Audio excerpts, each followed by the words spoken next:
Hello everyone, welcome back. Today we are going to start with a very new chapter, that is District Administration from Integrated Social Science Ratna Sagar class 6 and chapter 7.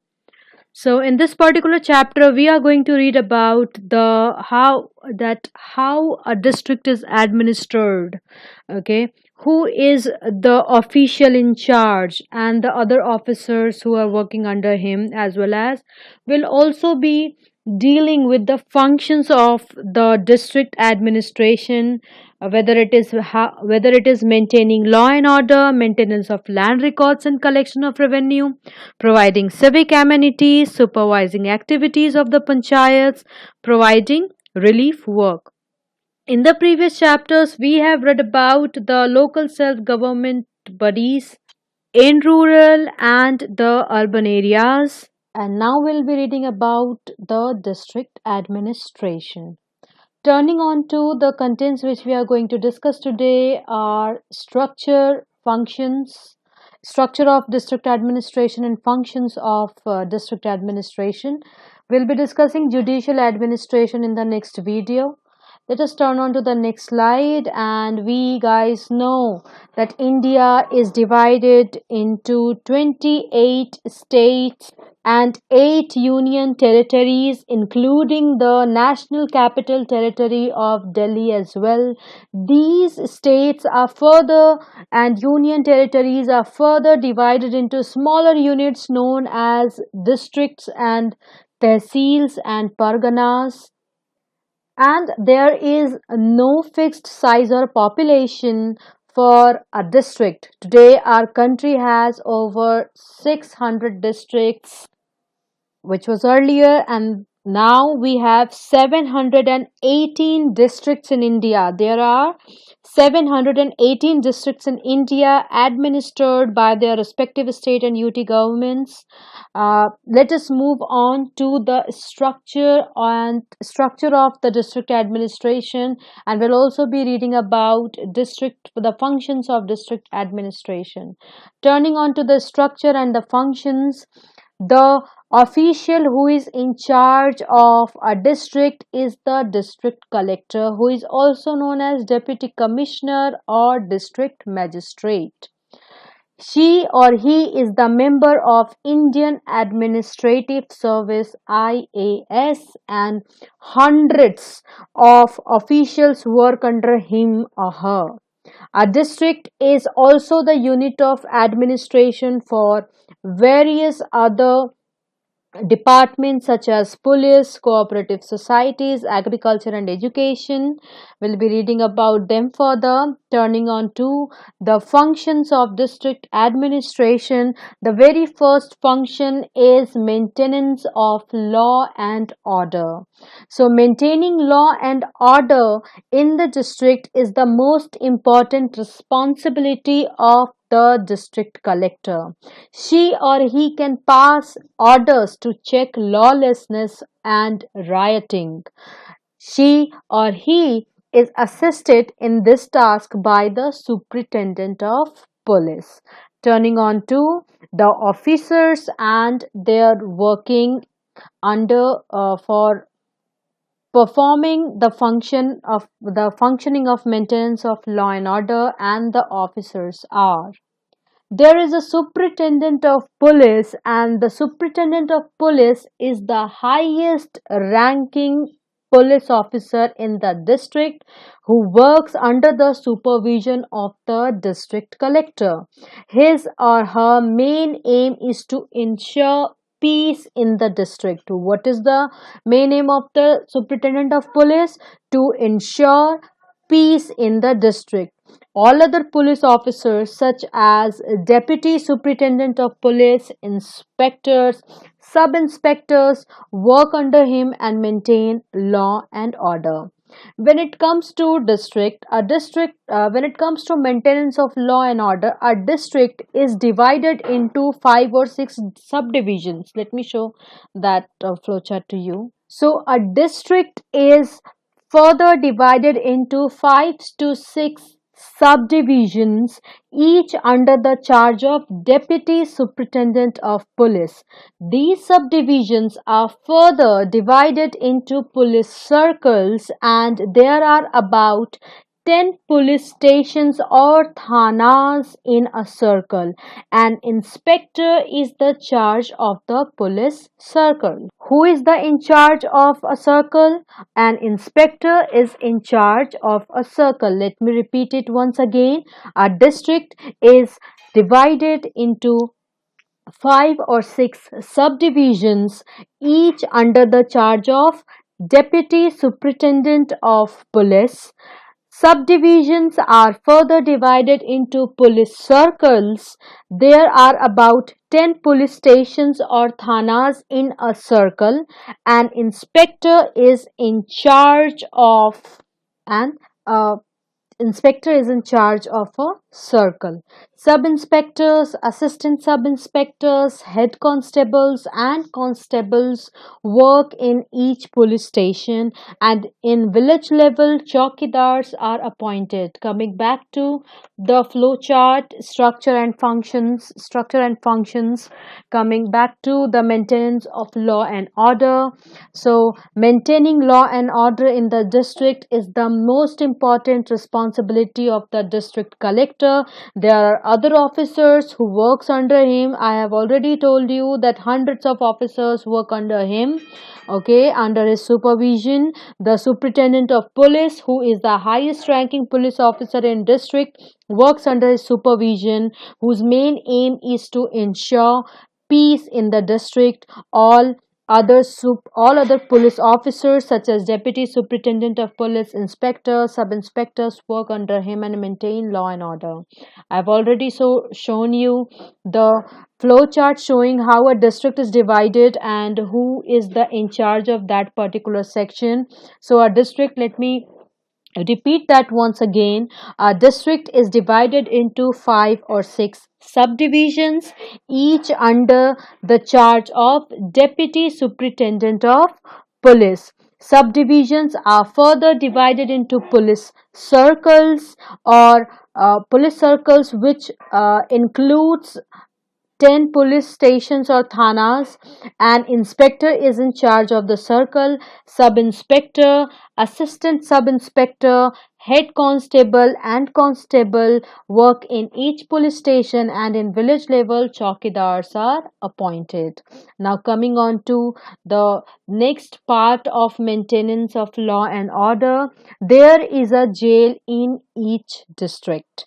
And who is the official in charge? The official in charge of the jail is the jailer. Men and women are kept in separate prisons.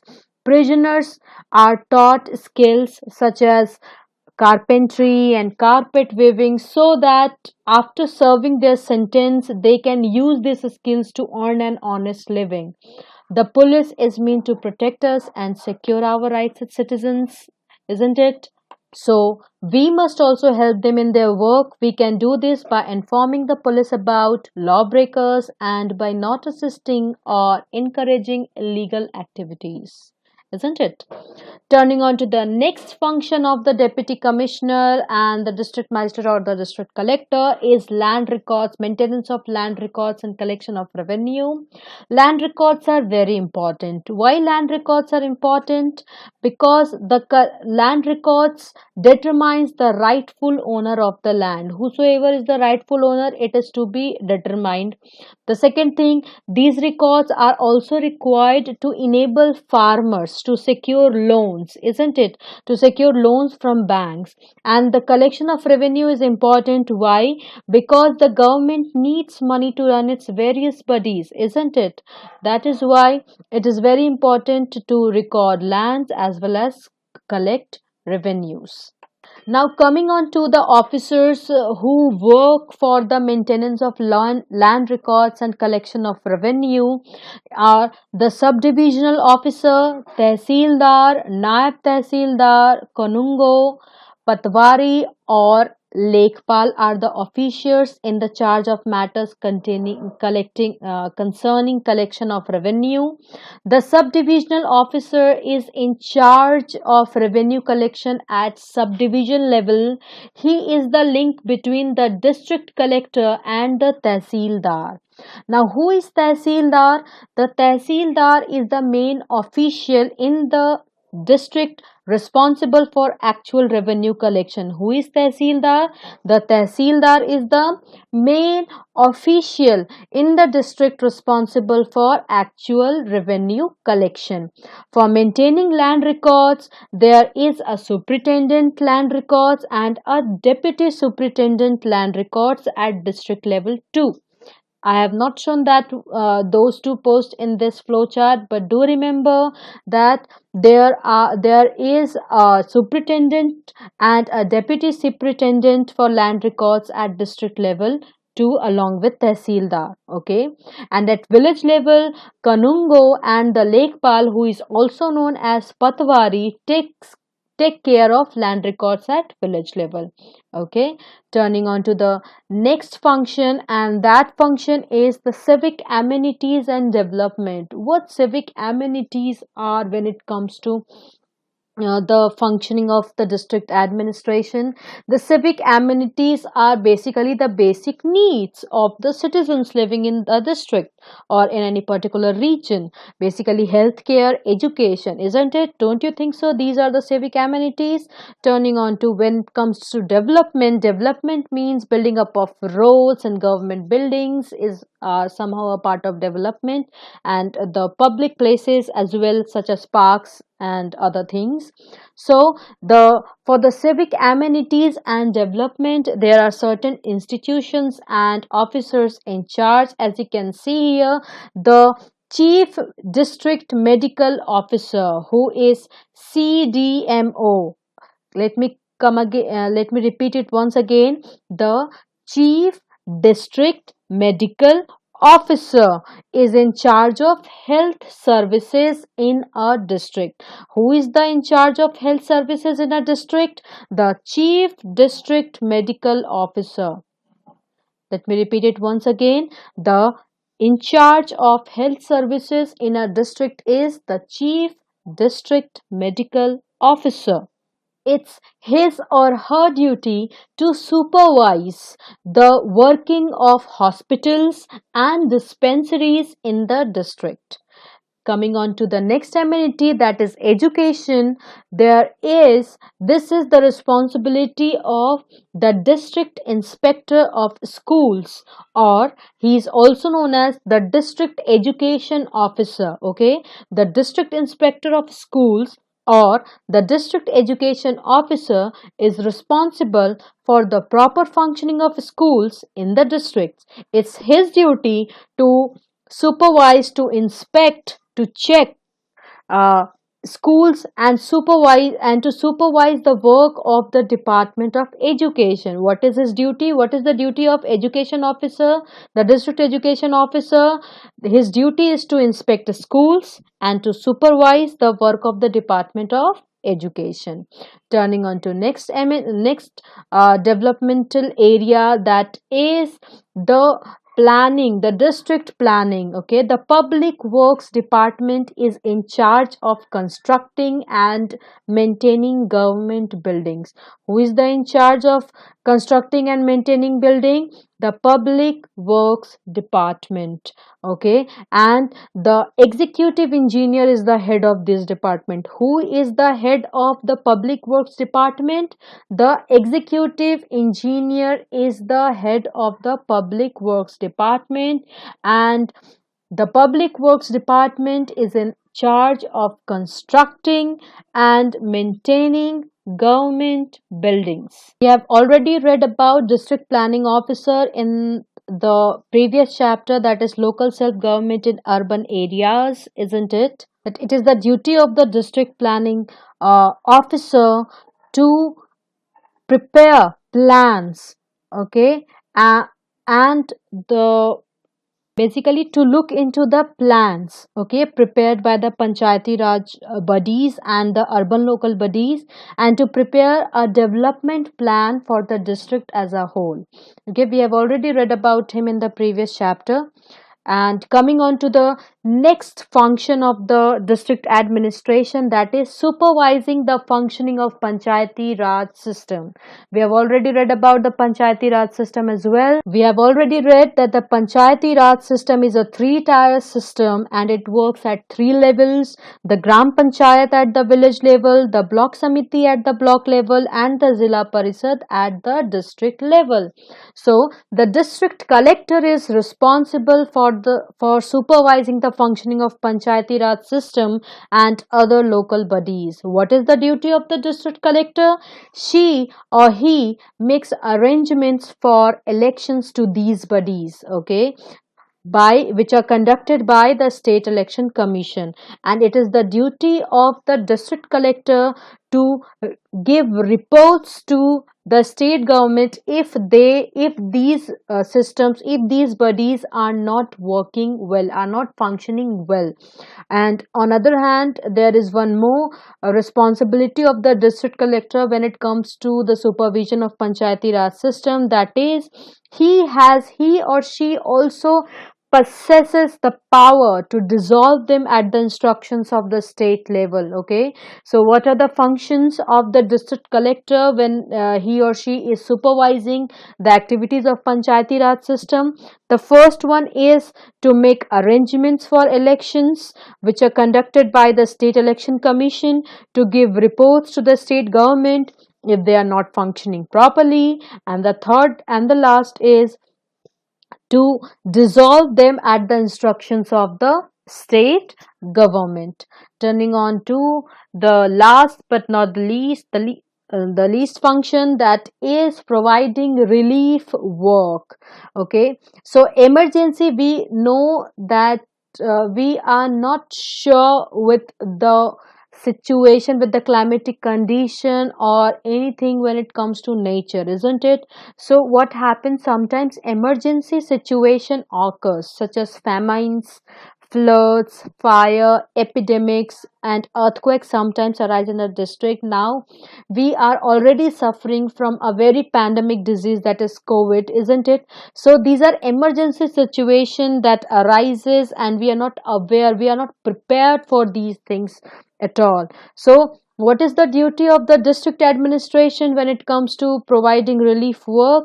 So the district administration provides relief to the affected citizens during such times. When emergencies like flood, famine, fire, epidemic, pandemic, or earthquake occur in a district, the administration ensures that certain facilities for relief like food, water, shelter, clothes, medicines are readily provided to the victims, to the affected citizens. What is the duty of the district administration?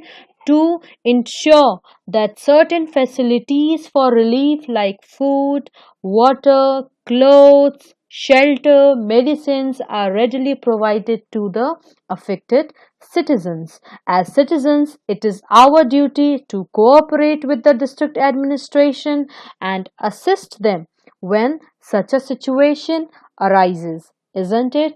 So, this was all with the functions and the structure of the district administration. Let us recapitulate something what we have read till now.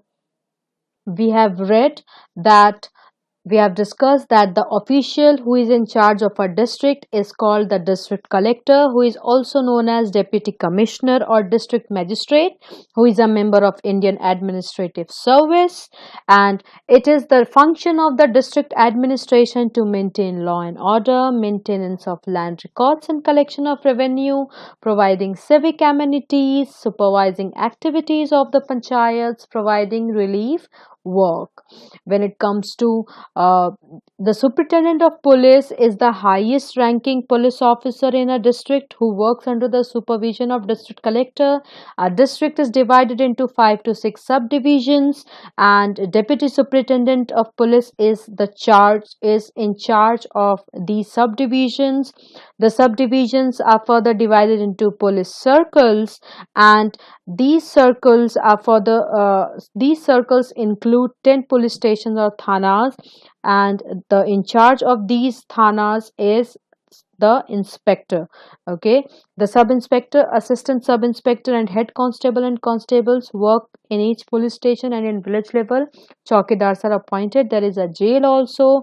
The jailer is the official in charge.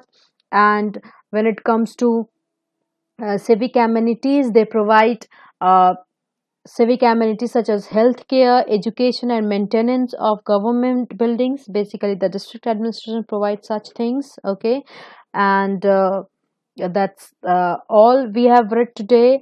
And so we'll be in the next video. We'll be discussing judicial administration. We'll be reading about how a judicial administration is set up uh, for the administration of justice in a district in the next video. Till then, have a nice day and do enjoy. But first, read the topics and then watch the video.